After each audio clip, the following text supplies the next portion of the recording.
Hello, everyone. It's Billy Bedlam 66 coming right back at you. I'm sure everyone's heard about the deal with General Mattis, the retired general, as well as General Milley, who's current Joint Chiefs of Staff. Uh, in my opinion, they're committing sedition. Milley telling everyone not to obey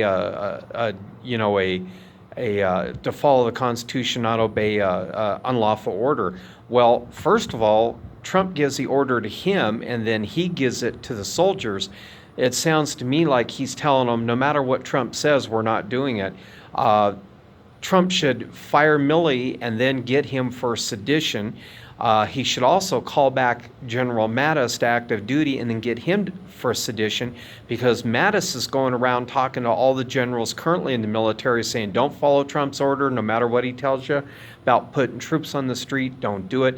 This is all sedition, what they're doing.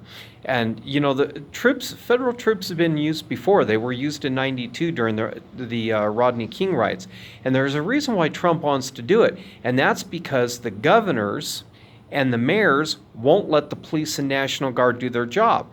You know, they're smacking some 70-year-old guy who's a peaceful protester, knocking him on the ground, but then you got Antifa throwing Molotov cocktails and the police look the other way. In fact, what is very shocking, and this is going on all over the United States, is that police are joining in with the rioters and they are throwing Molotov cocktails and they are breaking windows and doing things like that.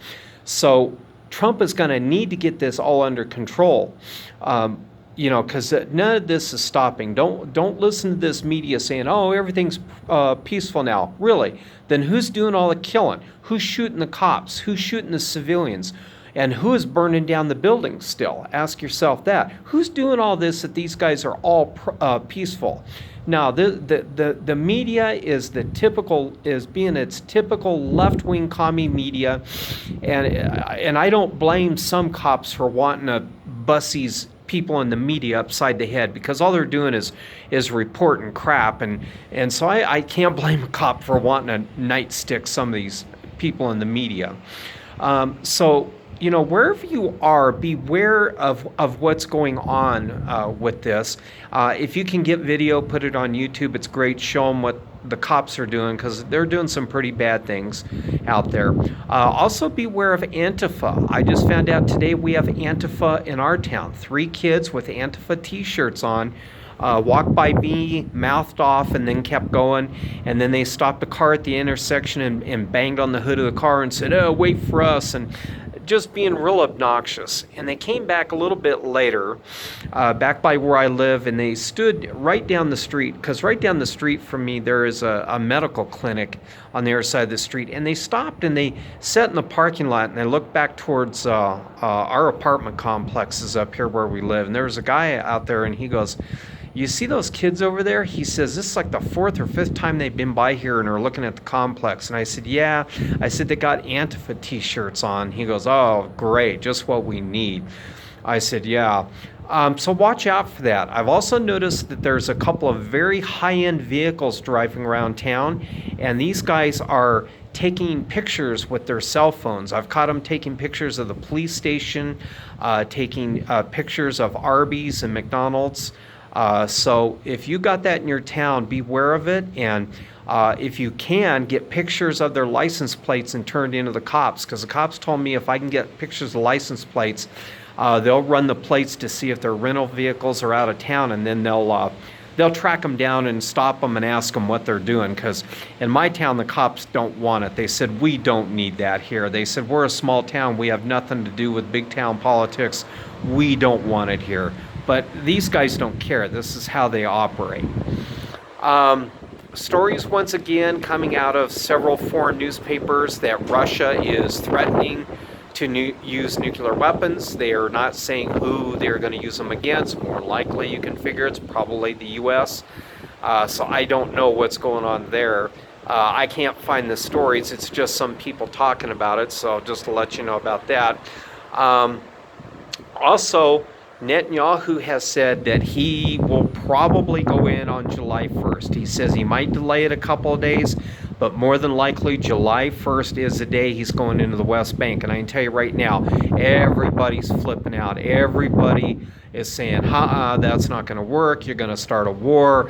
Several countries are, actually threatening to deal with Israel over this. So beware of that, because, it's all based on Israel from a biblical perspective. If Israel goes, the rest of the world's going to follow it. So, just to let you know about that, and just kind of watch out in your community. Make sure that that these Antifa creeps aren't doing something stupid in your town. And, because we don't need America to burn to the ground like these guys are trying to do it. Anything you can do to help the cops head them off at the pass, get license plate numbers, even take a picture of the individuals themselves so the police can use facial recognition and run them. That would even be a big help too there. So, in my town, we're not seeing any economic recovery. The restaurants are opening up, but they're not allowed to have too many people in the restaurants. They can only have like 25% of their total load capacity. Like if the restaurant can have 135 people before, they can only have like 30 now. So, that's going to be a nightmare. A lot of the businesses are just not coming back. They're just not doing anything. So, don't be too disappointed if things don't come back in your town. Things don't come back quick from something like this. Even the mainstream media, their economists are saying that this could take months or even years for this to come back. So if you run a business like a restaurant, do your best to get business in, but try to push your takeout and your drive-through. Always push that. And, maybe give people some kind of a discount if they come through your takeout or drive-through, to just really try to encourage them to bring them back. I know you may not be able to financially handle a discount, but if you can, give it a try and see if it'll help try to get people back in. And, try to maybe on your menus, maybe come up with something new like a Corona burger or something, just something to lighten up the mood and get people to come in. Anything that'll help to try and get people back in and get them moving. If you've got a delivery service, or if you don't have a delivery service, you might think about it too. Maybe use Uber Eats or one of those and have them deliver food. That might be a way to bring some of that business up. People realize they can't come in and sit down in your restaurant, but they don't want to drive down and go through the drive-through, and they may not want to just grab a takeout. Say, listen, we can bring food to your house. We'll, get a delivery driver or a couple of them, or better yet, have Uber deliver the food. Think about that too, if that'll help you if you own a restaurant or any type of, small eatery type business, that kind of thing. If you do catering, tell people, maybe kind of expand on your catering business. Instead of just catering to like weddings and stuff, say, you know what, I can go get you food at whatever restaurant you want and bring it to your house for your whole family. That might be a way to help your catering business, because I know the caterers right now are not doing a whole lot. That might be the way to help out too. So if you're in like landscaping or lawn mowing, that kind of thing, you should be able to keep your business going since you don't need to socially distance. So, but no matter what type of your business you're in, try to get the customer's confidence back. Try to, do what you can to say, I'll give you a discount if you can afford to do that. Whatever you can do to just really kickstart the business and get it going. The faster you can get a head start on this, the better off you're going to be, and the more it'll help yourself and everyone else around you. So, but that's all I have for right now. Like I said, in my town, I'm watching this whole Antifa thing to see how it goes down. Our cops are not the brightest crayons in the box. They're liable to say, Antifa, what's that? So, but really, that's all I got for right now. So anyways, keep your head on a swivel and keep your situational awareness, and maybe we'll get out of this one piece. Who knows? Anyways, this is Billy Bedlam 66 signing off for now.